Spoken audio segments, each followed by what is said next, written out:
Strange creatures, strange habits. Zaxlith clutched his identification card as he stared up at the imposing structure of Thompson Hall. The 5-story residence building would be his home for the next Earth year as part of the Galactic exchange program. As a Viridian from the lush jungle world of Meridia Prime, he had studied humans extensively before volunteering for this program, but nothing had prepared him for the assault on his senses that was Earth. The gravity pulled at his slender frame, making his 4 legs ache with each step. The air felt thin in his respiratory chambers, and the constant noise of the campus overwhelmed his sensitive auditory membranes. Still, he was determined to succeed. Being selected as one of only 12 non-humans for Earth's International University was a tremendous honor, and he would not disappoint his hive. "You must be Zax," a loud voice boomed from behind him. Zaxlith's translucent skin flashed crimson in alarm as he spun around, his stabilizing tail nearly knocking over a passing student. The human approaching him wore the bright orange orientation vest that marked him as a resident assistant. He was tall by human standards, with dark skin and a wide smile that exposed far too many teeth for Zaxlith's comfort. "I'm Marcus, your RA. Let me help you find your room," the human said, reaching for Zaxlith's luggage without waiting for permission. "Thank you," Zaxlith responded, his translator implant converting his natural clicks and whistles into standard Earth English. "I am in room 342, according to my documentation." As they entered the building, Zaxlith's olfactory receptors were immediately overwhelmed. The mingled scents of clinging chemicals, cooked food, and what his briefing had delicately termed human biological emissions created a cacophony that made his head swim. "Fair warning," Marcus said as they entered the elevator. "Your roommate Jake moved in yesterday. He's a good guy, but a bit intense." Zaxlith wasn't sure what intense meant in this context, but he would soon find out. The door to room 342 was decorated with a hand-drawn sign that read Jake and Zax's domain. "Enter at your own risk," decorated with crude drawings of what appeared to be exploding stars. Marcus knocked briefly before using his access card to open the door. The scene inside stopped Zaxlith in his tracks. A human male with fiery red hair was hanging upside down from a bar attached to the doorframe, face flushed red as he performed some kind of physical contortion. Music blasted at a volume that Zaxlith's briefing would have classified as harmful to human hearing, and the temperature was at least 5 degrees higher than the campus standard. "Jake," Marcus shouted over the noise. "Your roommate's here." The human dropped from the bar, landing with surprising agility. He quickly tapped a device on his wrist, and the music ceased. "Sorry about that." Was in the zone. He extended a hand toward Zaxlith. "Jake Henderson, engineering major, workout enthusiast, occasional chaos agent." Zaxlith tentatively extended one of his upper limbs in the customary human greeting ritual. "Zaxlith of Hive Talaxis, xenoanthropology specialist." Jake's grip was firm, his skin alarmingly hot to the touch. Zaxlith recalled from his briefings that humans ran at temperatures that would indicate severe fever in most species. "I've cleared your side of the room," Jake said, gesturing to the Spartan half of the shared space. "Wasn't sure what kind of setup you'd need with the—" He waved vaguely at Zaxlith's quadrupedal lower body. "You know, 4-leg situation." "This will be adequate," Zaxlith responded, surveying the space. It was smaller than he'd anticipated, but functional. The special sleeping platform the university had provided for his physiology had been correctly installed. After Marcus left, Jake immediately resumed his previous activity, explaining between labored breaths. "Gotta finish my sets. First day of classes tomorrow. Need to be sharp." Zaxlith began unpacking his belongings, careful to keep his distance from the swinging, straining human. He had been warned that humans required regular physical exertion to maintain health, but this seemed excessive. Is this normal behavior? Zaxlith ventured after several minutes. Jake dropped to the floor again, wiping moisture from his face with a cloth. The workout? Pretty standard. I do this every day, usually twice. Keeps me sane. Zaxlith's translator implant must have malfunctioned. This activity preserves your mental health. Figure of speech, Jake laughed. But yeah, kind of. If I don't burn off energy, I can't focus. Speaking of which, he reached into a cooling unit beside his bed and extracted a brightly colored container. Want some pre-workout? Might help with the gravity adjustment. Before Zaxlith could respond, Jake had consumed the liquid in several large gulps. The Viridian watched in horror as his roommate's pupils dilated and his skin flushed deeper red. That's the stuff, Jake exclaimed, bouncing slightly on his toes. Caffeine, taurine, B vitamins. Kicks you right into overdrive. Zaxlith made a mental note to research these substances later. They sounded suspiciously like combat stimulants. The following day, Zaxlith attended the special orientation for non-terrestrial students. The gathering included representatives from 11 different species, all looking equally overwhelmed by their Earth experience. "The humans in my dormitory consume poison for enjoyment," announced Krillax, a crystalline Arcturian whose silicon-based biology made them particularly sensitive to Earth's environment. They had to wear a special suit just to survive the oxygen-rich atmosphere. "Explain," prompted Professor Chen, the human xenoanthropology expert leading the session. "They gather in groups to consume ethanol until they become physically impaired," Krillax continued. "They call it partying and insist it is recreational." Professor Chen nodded calmly. "Yes, alcohol consumption is a social activity for many humans. It's important to understand that what may be toxic to your species can be processed by human biology, though excessive consumption is harmful to them as well." Zaxlith raised a limb to speak. "My roommate deliberately raises his heart rate to dangerous levels each day and consumes stimulants that alter his brain chemistry. He claims this is for health. Exercise and supplements," Professor Chen explained. "Humans evolved as persistence hunters. Their bodies require regular exertion to maintain optimal function." Spala, a telepathic Mindari with flowing silver skin, shuddered visibly. "They willingly expose themselves to temperatures that would kill most sentient species. My residential building contains a room filled with heated rocks where humans sit until their bodies excrete toxins." "The sauna," Professor Chen nodded. "Heat therapy has numerous benefits for human physiology." For the next hour, the non-terrestrial students shared increasingly alarming observations about human behavior. They consumed plants modified with chemical irritants for flavor. They deprived themselves of sleep to complete tasks that could easily wait until after proper rest cycles. They watched entertainment programs designed to elicit fear responses. By the end of the session, Zaxlith was seriously reconsidering his decision to room with a human. The species seemed determined to test the limits of their mortality at every turn. Over the next week, Zaxlith's concerns only deepened. Jake's behaviors were baffling and terrifying in equal measure. One evening, Zaxlith returned to their room to find Jake consuming what appeared to be barely processed vegetation and raw animal tissue. "Sushi and salad," Jake explained, offering some to Zaxlith, who politely declined. "Trying to eat clean this semester." Later that same night, Zaxlith observed Jake consuming a packaged food item that was, according to its own labeling, composed primarily of refined sugars and chemical preservatives. "Didn't I just witness you consuming nutritionally optimized sustenance?" Zaxlith questioned. Jake laughed, his mouth full of the contradictory food. "Balance, man. Healthy dinner means I can have a snack. Everything in moderation." Nothing about the human approach to self-preservation seemed moderate to Zaxlith. The weekend brought new horrors. Jake returned to their room in the early hours of the morning. His coordination visibly impaired and his speech patterns altered. He had been partying with friends, which apparently involved the voluntary consumption of neurotoxins, dangerously loud acoustic vibrations, and prolonged energetic movement in confined spaces with inadequate ventilation.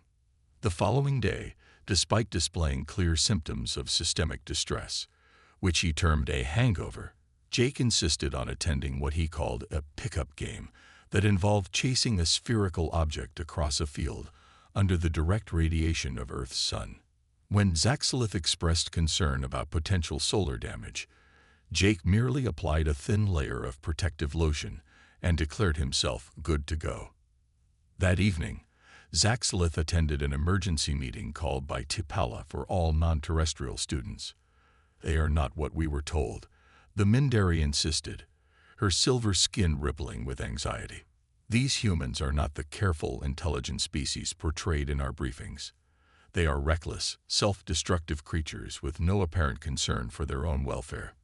Krillax's crystalline form flickered with agreement. "My roommate consumes a dark, stimulant liquid every morning. When I analyzed it, I discovered it contains compounds that would be used as industrial solvents on my world." "Coffee," several others murmured knowingly. Zaxlith shared his observations of Jake's contradictory behaviors. The careful attention to physical conditioning followed by voluntary consumption of harmful substances, the meticulous study habits punctuated by complete sleepless nights engaged in recreational activities. "Perhaps they are not as advanced as we believed," suggested Morrow, a gaseous entity from the Helix Nebula. "Their technology may have evolved faster than their instincts for self-preservation." As the meeting continued, a troubling consensus emerged. Human behavior appeared dangerously inconsistent with survival. Yet somehow, against all logic, they thrived. If anything, they seemed to gain strength from activities that should, by all reasonable biological standards, harm them. Zaxlith returned to his room that night with a growing sense of unease. His roommate was once again engaged in his evening exercise ritual, lifting objects of significant mass repeatedly, while watching educational content about Earth history on his datapad. "Jake," Zaxlith began carefully, "may I ask you a direct question about human behavior?" "Sure, shoot," Jake replied, not pausing his movement. "Why do humans deliberately engage in activities that cause physical distress or potential harm? It seems counterproductive to survival." Jake set down his weights and considered the question seriously. "Interesting perspective. I guess we push boundaries. It's how we progress. No pain, no gain, you know." Zaxlith didn't know, and his confusion must have been evident. "Look," Jake continued, "humans evolved on a pretty harsh planet. We're built to endure stress and bounce back stronger. The stuff that seems crazy to you, exercise, spicy food, staying up late, it's all part of how we test and expand our limits." As Zaxlith processed this information, the dormitory alarm system suddenly activated, its piercing wail causing him physical pain as his sensitive auditory membranes contracted in protest. "Fire drill," Jake explained, seemingly unaffected by the assault on his senses. "Grab your ID and head for the stairs. Welcome to dorm life. Roomie." Unexpected resilience. The piercing alarm continued as Zaxlith and Jake joined the flow of students evacuating Thompson Hall. The Viridian noticed a stark difference between the human and non-human responses to the emergency. While the alien students moved with tense, careful precision, many humans seemed almost casual, some even irritated by the interruption to their activities. "Is this not a warning of imminent danger?" Zaxlith asked as they descended the crowded stairwell. Jake shrugged. "Just a drill. They do these monthly. Sometimes it's real, but mostly it's just protocol." The nonchalance with which humans approached potential disaster was yet another baffling characteristic of the species. Outside, Zaxlith found the other non-terrestrial students huddled together, their various biological stress responses evident. T'Pala's silver skin had darkened to a stormy gray. Krillax's crystalline form vibrated at a frequency that indicated acute distress. Morrow had compressed their gaseous body to minimum volume. "They told me these structures are routinely engulfed in flames," T'Pala whispered when Zaxlith joined them. "Apparently, cooking accidents and faulty electrical components cause regular conflagrations. Yet they continue to build with flammable materials and reside in these death traps. Before Zaxlith could respond, a commotion erupted near the entrance to the dormitory. A human student was arguing intensely with one of the safety officers. "My research materials are in there," the student shouted. 3 months of work. "I need to get them." The officer blocked her path.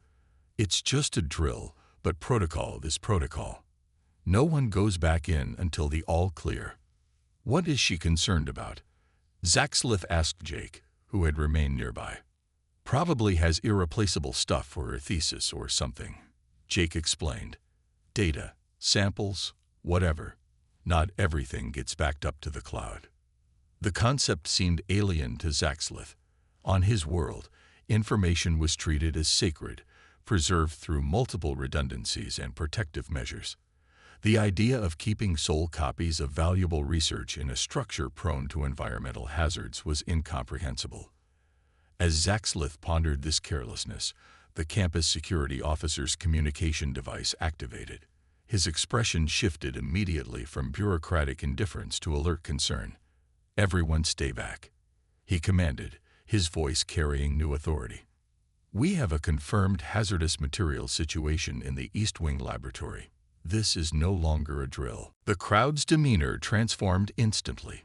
The casual human attitudes disappeared, replaced by focused attention. Zaxlith watched in fascination as the chaotic assembly of students reorganized itself with remarkable efficiency. Seniors guided freshmen to designated safety areas. Engineering students consulted with campus security about building specifications. Medical students established a triage area, just in case. Jake immediately approached a group of his fellow engineering students who were gathered around a tablet displaying building schematics. "The East Wing houses the Advanced Materials Lab," one student was saying. "They were testing new insulation compounds today. If those compounds combusted, toxic gas," another finished grimly. "The ventilation system connects to the central air distribution for the whole building." Zaxlith followed Jake, his scientific curiosity overriding his concerns about human behavior. The group was now discussing technical specifications and chemical compositions with a precision that belied their usually casual demeanor. "The issue is containment," Jake said, pointing to the schematic. "Those labs have emergency seals, but they're designed for standard pressure events, not chemical reactions that might generate expansion gases."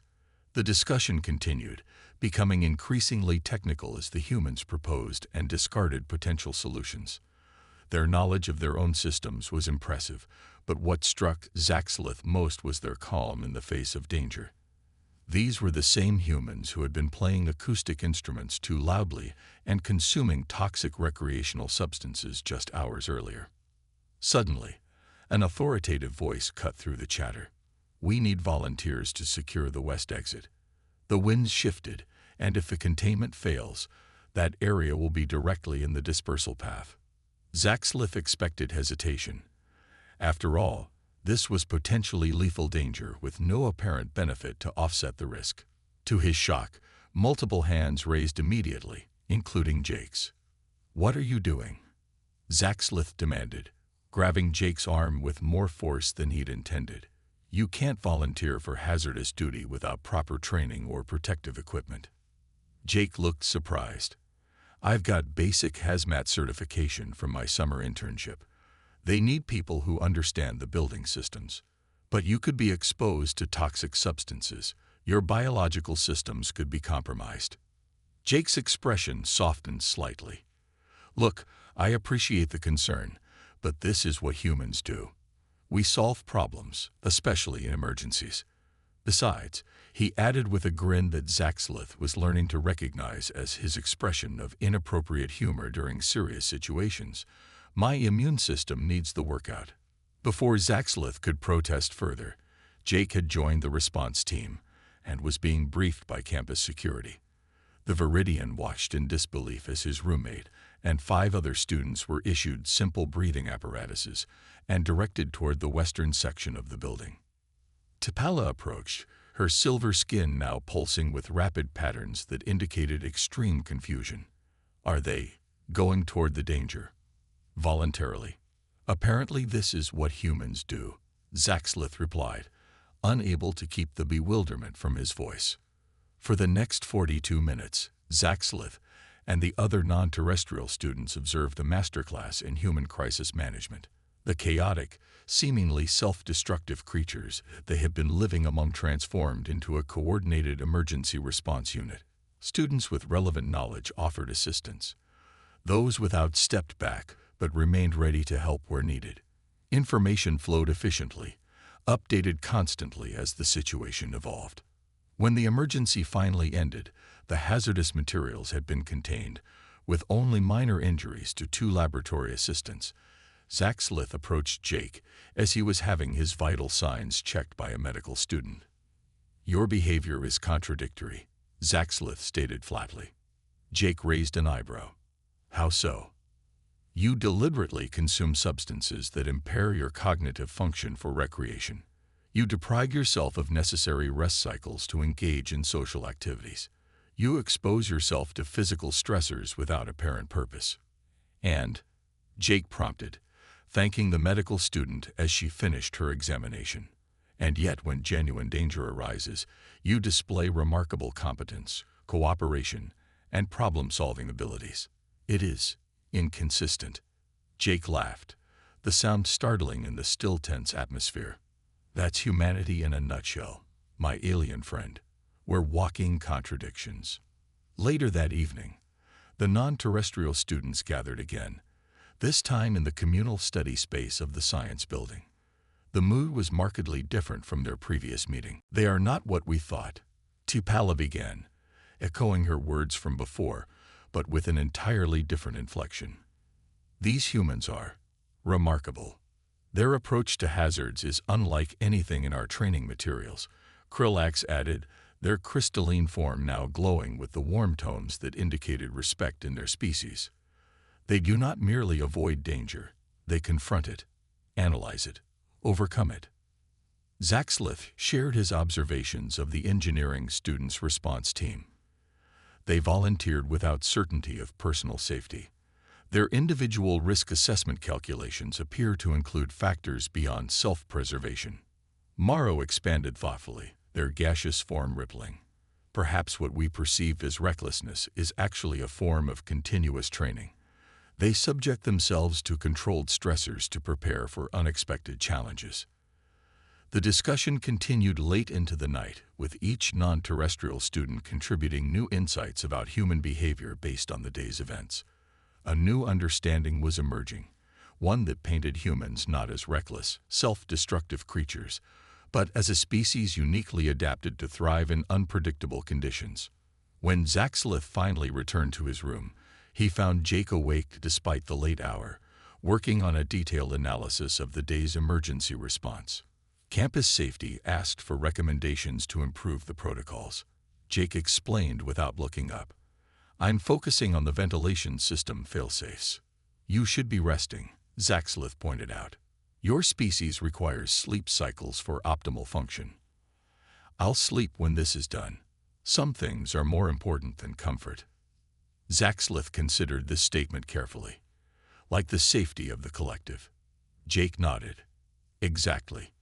I believe I have been misinterpreting human behavior," Zaxlith admitted. "What appeared to be recklessness may actually be adaptive preparation." Now Jake looked up, clearly interested. "What do you mean?" "Your physical training stresses your systems, but increases your capacity to respond to genuine threats. Your social bonding rituals, while sometimes detrimental to short-term physical optimization, strengthen group cohesion that proves valuable during emergencies. Even your consumption of varying substances may prepare your biological systems to process and neutralize unexpected toxins." Jake laughed. "I wouldn't go that far. Sometimes a party is just a party. But yeah, humans are pretty good at building resilience through exposure. It's how we evolved. Your species developed on a high-gravity, radiation-exposed planet with extreme temperature variations, atmospheric toxins, and numerous predator species," Zaxlith recited from his studies. "You are, by galactic classification standards, Deathworlders." "Never thought of it that way," but I guess that's accurate. Yet you deliberately seek out additional stressors beyond those imposed by your environment. It is fascinating. Jake returned to his work, a slight smile on his face. Glad you think so. You're pretty fascinating yourself. The next morning, Zach Slith composed his first formal report to the Viridian Education Directorate. The document would be transmitted via quantum entanglement to his homeworld, where it would inform future interactions with human species. Initial assessments of human behavior as erratic and self-destructive require significant revision, he wrote. What appears as contradiction is, in fact, a highly adaptive response to a high-stress evolutionary environment. Humans maintain continuous readiness through deliberate exposure to controlled stressors, developing remarkable resilience and crisis response capabilities. He paused, considering how to express his next observation. Their apparent weaknesses, emotional reactivity, physical fragility, and seemingly irrational behavior patterns, conceal unique strengths.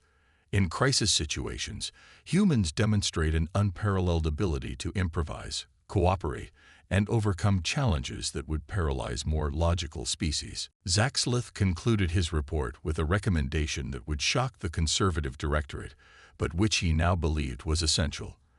Viridian security forces would benefit from human training methodologies.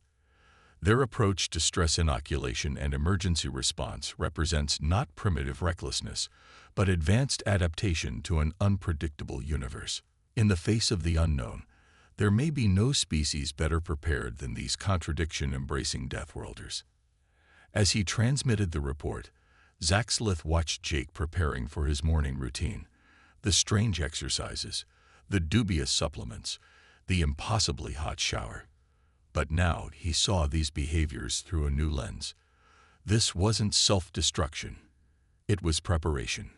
Would you like to join me for a workout? Jake asked suddenly, noticing Zach Slith's attention. I could modify it for your physiology. Zach Slith considered the offer. Deliberately subjecting himself to physical stress seemed counterintuitive to everything his species valued, and yet the potential benefits were now clear. Yes, he decided. I would like to experience this human resilience training. Jake grinned. Welcome to Deathworlder Boot Camp, Roomie. Let's see what you're made of.